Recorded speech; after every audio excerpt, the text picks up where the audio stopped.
This episode is brought to you by Gold Peak. Dog sledding, yurt pitching, souffle baking, grill mastering, fire breathing, foraging, flying. What have you always wanted to try? And what are you waiting for? Gold Peak Real Brewed Tea is here to ignite passions and unleash your thirst for trying, because trying is what life is all about. So try the fresh taste of Gold Peak Real Brewed Tea and see what happens next. Visit goldpeakbeverages.com. Getting your business started with LegalZoom is as easy as pressing a button. LegalZoom, now you're in business. LegalZoom is not a law firm or a substitute for an attorney. Oh, that's the only disclaimer? So simple. Guess I need to find a new job because LegalZoom doesn't need me to talk fast anymore. Maybe it's finally time for me to slow down, open my own spa or yoga studio with LegalZoom. Ah, that sounds nice. 3, 2, 1. Hi, welcome to William Ramsey Investigates. Tonight on the show we have a very special guest with a very interesting story to tell, one story that she hasn't told publicly, so we're really honored to have Dr. Elena Michaels on William Ramsey Investigates. Dr. Elena, are you there? Yes, I am, William. Awesome. Well, thank you very much for agreeing to this interview. I really appreciate it. I think you have a very fascinating tale to tell. Miss Michaels was a member of an interesting alternative community in Los Angeles that has been written about by a variety of different people, particularly Dave McGowan wrote about them. And there was a very interesting documentary made about what was known as the Source family. And Dr. Elena Michaels was in the family, and we'd just like to have her tell her story. So, Dr. Elena, could you give us a little bit of information about your background? Sure. Well, I grew up in Ohio, and I came to California after I finished my undergraduate studies in Ohio, and I was living in San Francisco, the San Francisco area. That's where I met my husband, in the Haight-Ashbury, actually. So he lived in the Haight. Were you there during the Summer of Love or that era? No, I came out in 71. 71. Oh, so you're, okay, gotcha. Summer of 71, yeah. And we had some friends who were very close to us, and one of them, the man of the couple, actually gave us a book, and I read the book, and that's what made me want to come to the Source family. But one of the things that was really interesting is we were very financially stable. I was selling advertising for an alternative newspaper, and we had a beautiful flat in San Francisco, and it was furnished beautifully, and I was painting and doing artwork and dealing in authentic Native American Indian jewelry, going to the reservations, getting the jewelry, bringing it back and selling it to stores, and creating jewelry of my own. So very, very creative. And we had a wonderful place to live. We weren't barefoot hippies stoned wandering down Sunset Boulevard who wandered into the Source restaurant. We were together. We were fully functioning, highly educated, and we had been together, my husband and I. We weren't married at that time, but we came into the Source family together. Okay. And so I read this book called Liberation, which was a book that was written by Jim Baker, who later became Father-yod, who later became Yehovah. And when I was living in San Francisco, I was doing all kinds of paranormal, occult, metaphysical, spiritual things. I had meditated with Satchidananda in Ohio. I had gone to past life groups. I had done all kinds of exploratory things into consciousness. And I was definitely into expanding my horizons in any way that I could. I'm kind of an intellectual, I guess, kind of a bookaholic, so I had done a lot of reading and a lot of experiencing of altered states. Okay. So, excuse me, at the time that I read this book, I thought, well, gee, here's something else that I haven't really explored, and I'm going to check this out. So we drove with this couple down to what was then known the Father House. And where was that located? That was on Nichols Canyon. Okay. Up the hill. Up the hill from Sunset, on Nichols right? Canyon. Yeah, and it was up a long driveway, and there was a house at the end. and we arrived there, and everything was, we arrived there before morning meditation. So morning meditation for us in the Source family was, I usually get up around 3 o'clock in the morning. If you could get to bed at 9 o'clock at night, you'd get a good 6 hours.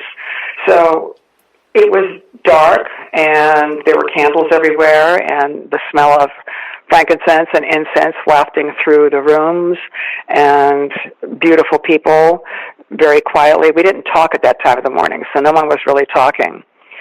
And we waited in a room that was called the band room until it was time to come in to morning meditation. And before morning meditation, everyone would silently, we had certain rituals that were in the Source family.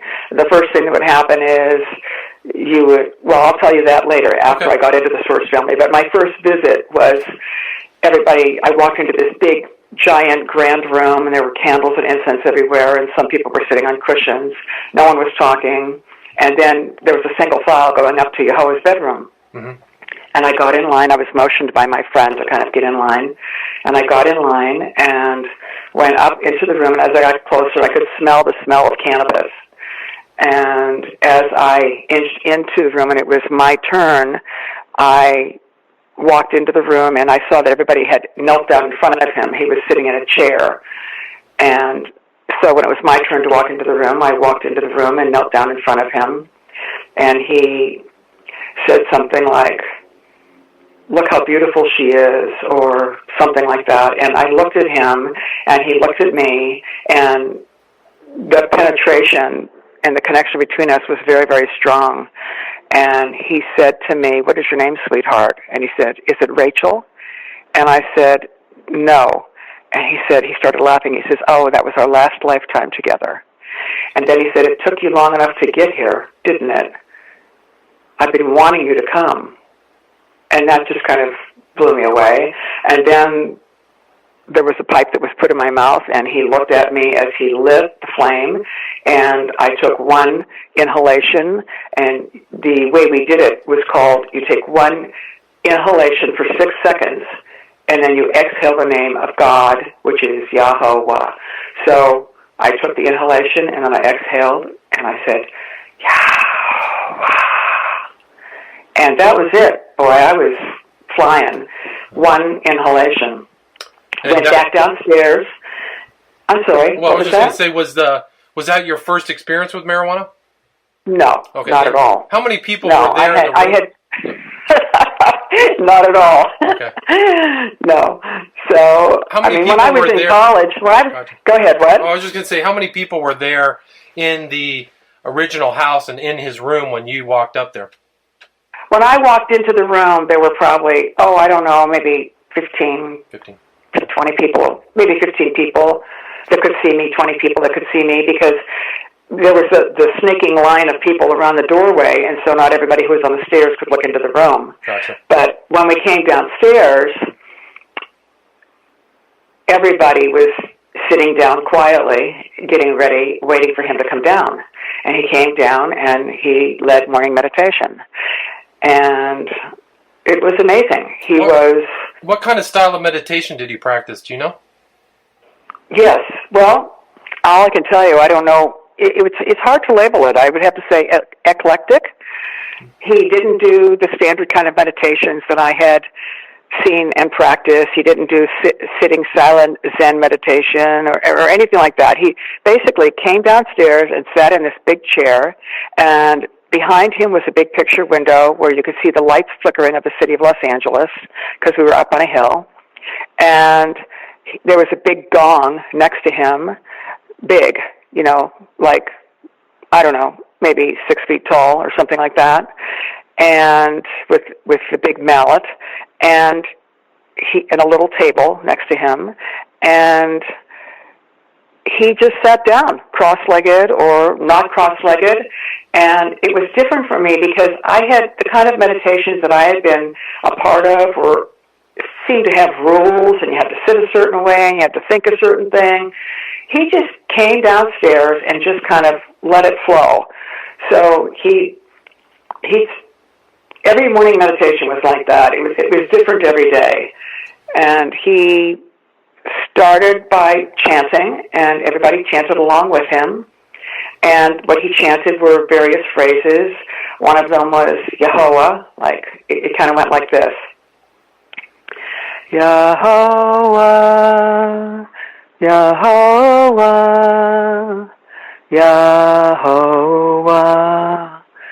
Yehovah. And then over and over. And other ones were different vowel sounds, things like that. Mm-hmm. And when you have a room that is full of people, over 100 people chanting the same thing, and everyone is on the sacred herb, which is what we called it, and in a meditative state, in the ascending hours of the day, which are before the hours right before sunrise, it's very, very powerful. That time of day is very, very powerful because there aren't a lot of thought forms in the ethers at that time because most people are asleep. Right. So when you are awake at that time of day and you are putting conscious thought into the universe, you can create some pretty powerful things, and you have power to make changes and create things in your life that aren't available when the sun is up and it's daytime and there's everybody else thinking about things, all these other thought forms moving around in the ethers. How long? And I know that even... I'm sorry. How long was morning meditations? Oh, it depended. It wasn't rigid. We would probably start at around 4, and we went till the sun came up. Oh, interesting. And I know that even, I taught meditation for a while in my office in Santa Clarita. I have a private practice in Valencia now, but my office was in Santa Clarita in a different area in Newhall. And I taught morning meditation there for a while, and we started at 5 o'clock in the morning. I knew I couldn't get people to get there at 4 o'clock in the morning. So I started at 5 o'clock in the morning, and then I moved it to 5:30 in the morning. And even then, it was a powerful time when you would have several people sitting around, the beautiful ambiance, the incense, the candles. It kind of puts you in an altered state, and when everyone is chanting the same thing, it's like one mind, one voice. It's not, I'm sorry, my cat just jumped up on here. That's okay. We have a lot of cats. That's okay. We can edit that out. That's fine. Let me just mark down the time, 12 minutes. So we're 12 minutes in. When you first saw Jim Bakker, can you describe what he looked like, how old he was, what he wore? Sure. I think he was either 52 or 53. I think he was 52. And he was very charismatic. He was a tall man. He was a well-built man. He had long hair. He had a long beard. He didn't believe in cutting hair or cutting the beard or shaving. He had beautiful blue, sparkling eyes, and he had a very strong presence. And I had been with a lot of people with powerful presence, and I have sat in front of many people with powerful presence, and I had even before that time, but not like this. He had a very powerful presence, very charismatic. So back to what he looked exactly like the pictures were in the Source documentary. Is that true when you first saw him? Yeah. Okay. Yeah.